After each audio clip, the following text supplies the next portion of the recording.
Daily की तरह एक कहानी, दर्द भरी, दुख भरी और करोड़पति की कहानी। आपने हाल फिलहाल में सोशल मीडिया पे एक आपने वीडियो पोस्ट देखा होगा। वीडियो वायरल हो रहा है तेज़ी से कि 10 करोड़ के कर्ज में डूबे पति पत्नी दे गंगा नदी में कूद कर दी जान। क्या है रीज़न, क्या है कहानी, ये कहाँ की घटना है, किस वजह से जो है जो इन्होंने अपना जीवन को अंत कर लिया। कहते हैं ना हम लोग कि जीवन में बहुत कुछ हम करना चाहते हैं लेकिन वो हासिल नहीं हो पाता है। और जीवन में अगर मर जाने से अगर हर चीज़ सॉल्व हो जाए तो सब लोग जो है ऐसा ही करता, लेकिन सॉल्व क्या होता है और फंस जाते हैं। इनके 2 बच्चे हैं, एक लड़का एक लड़की। उनका क्या होगा? हम ये तो कह देते हैं सिंपल सा कि आत्महत्या करने, हम तो चले जाते हैं, लेकिन जो हम अपने पीछे जिन्हें छोड़ के जाते हैं वह किस हाल में होंगे वो हम नहीं देख पाते। तो दोस्तों, गलत कदम उठाने से पहले हम जो आस-पास के या जो हमारे पीछे जिन्हें हम छोड़ने जा रहे हैं, उनको किस हाल में हम छोड़ के जाएँगे, उस पे भी ध्यान रखना चाहिए। चलिए कहानी की ओर बढ़ते हैं। यह घटना जो है उत्तर प्रदेश सहारनपुर की है दोस्तों। इस घटना में क्या होता है, सहारनपुर के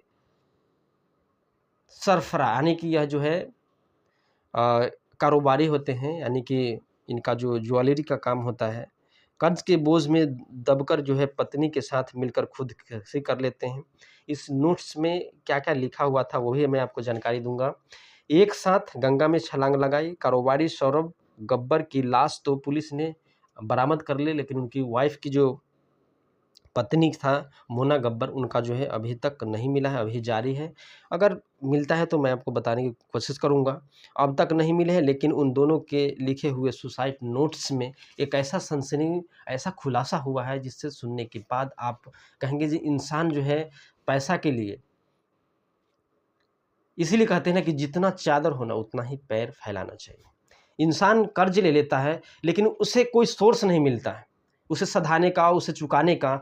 और लास्ट में यही होता है कि आत्महत्या के अलावा उसे कुछ नहीं दिखता है, क्योंकि हर जगह से हाथ-पैर जो है मार लेता है वह इंसान और जीवन को अंत कर लेता है कि नहीं, मैं अब यह जीवन को आगे नहीं ले जा सकता।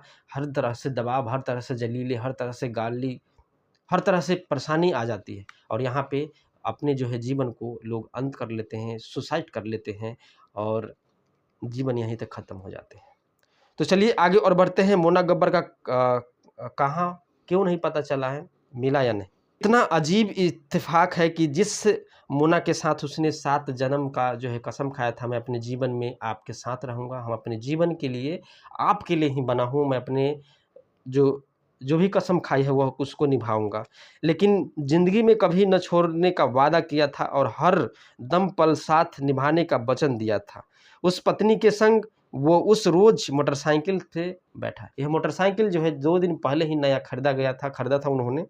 उसी से जाकर के मोटरसाइकिल में बैठकर गंगा बैराज तक गया। वहाँ से अपनी ज़िंदगी की आखिरी एक फ़ोटो भी खींचता है, सेल्फ़ी लेता है दोनों और एक दूसरे के हाथ पकड़ करके और गंगा की तेज धार में छलांग जो है लगा देती है। इस घटना के 2 रोज़ हो चुके हैं। कारोबारी सौरभ का शव मिल चुका है लेकिन उनकी पत्नी का नहीं मिला है दोस्तों, बरामद किया गया है, जबकि पत्नी मोना गब्बर का अभी तक कुछ पता नहीं चला है। एक जो है मिलता है इसमें सुसाइड नोट्स, इसमें क्या है जानकारी वो भी बताएँगे। पुलिस के अनुसार पुलिस और गोताखोर महिला की तलाश, माने उनकी जो वाइफ़ है उनको खोज करी है। सौरभ और मोना के 2 भी बच्चे हैं जिन्हें वह नानी के गाँव छोड़ आए थे और वह जो है ये सुसाइड नोट्स में लिखा है कि जो हमारे बच्चे हैं वह अपने नाना-नानी के पास है, वहाँ सुरक्षित है। मुझे बड़ी उम्मीद है कि हमारे दोनों बच्चे को जो हमारे सास-ससुर हैं वह अच्छे ढंग से देख ले, ख़्याल करेंगे। बेटी की उम्र 11 साल जबकि बेटा का उम्र जो है 7 साल है। बीते रोज़ जब बेटे ने पिता सौरभ को माने जो मुखाग्नि देता है तो लोगों को रोंगटे खड़े हो जाते हैं।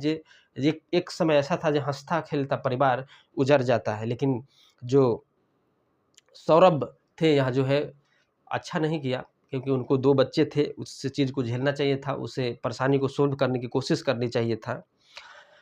सौरभ जो है सारा मोहल्ला तिलमिला उठा, रो पड़ा कि एक छोटा-सा बच्चा जिस उम्र में खेलता है वह पिता को अग्नि देता है।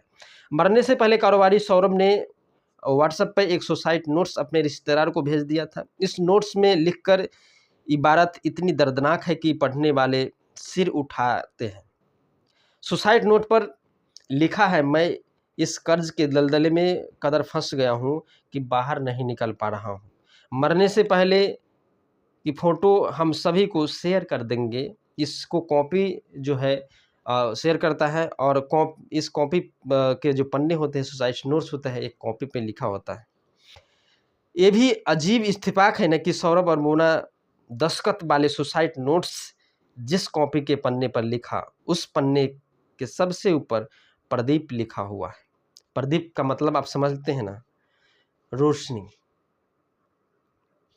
और ये इत्तेफाक यह है कि जिस पन्ने पर लिखी इबारत को से अंधेरे में भटकते इंसान का ज़िंदगी की रोशनी दिखाई देना चाहिए, उसी पत्र पर मौत का गहरा अंधेरा और कर्ज का अंधेरा छाया हुआ मिला नोट्स। तो दोस्तों यही कहते हैं कि लाइफ में न टेंशन नहीं लेना चाहिए। जीवन हमारे जितनी है उसे जो है अच्छे तरह से ज़िंदगी को जी लेना चाहिए। पीछे पुलिस का तर्क यह भी है कि ये सुसाइड नोट्स जो लिखी है इनकी पत्नी मोना ने लिखी है। दस्तखत के करने के बाद जो उन्होंने 2 निशान लिखे हैं दोस्तों, उसी दस्तखत से पुलिस की अंदाज़ मिला कि सुसाइड नोट्स लिखने वाले शायद मोना ही होगी।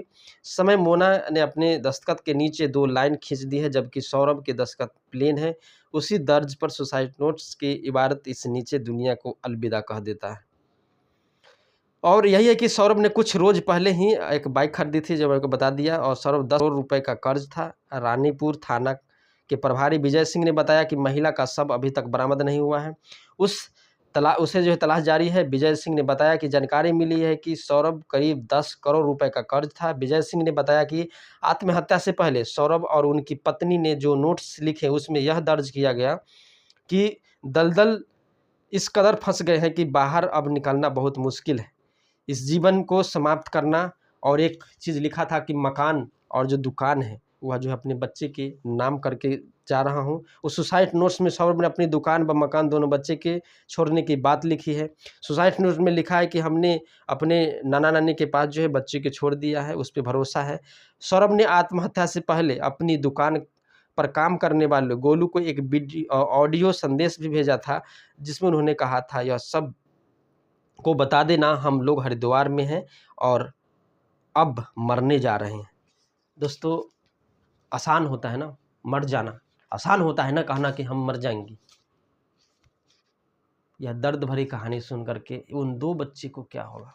आप भले ही उनके लिए बहुत कुछ छोड़ के गए होंगे, लेकिन जो माता पिता का जो है प्यार है वह नहीं छोड़े। फिर मिलते हैं नए वीडियो के साथ, तब तक अपना ख्याल रखिए, ध्यान रखिए।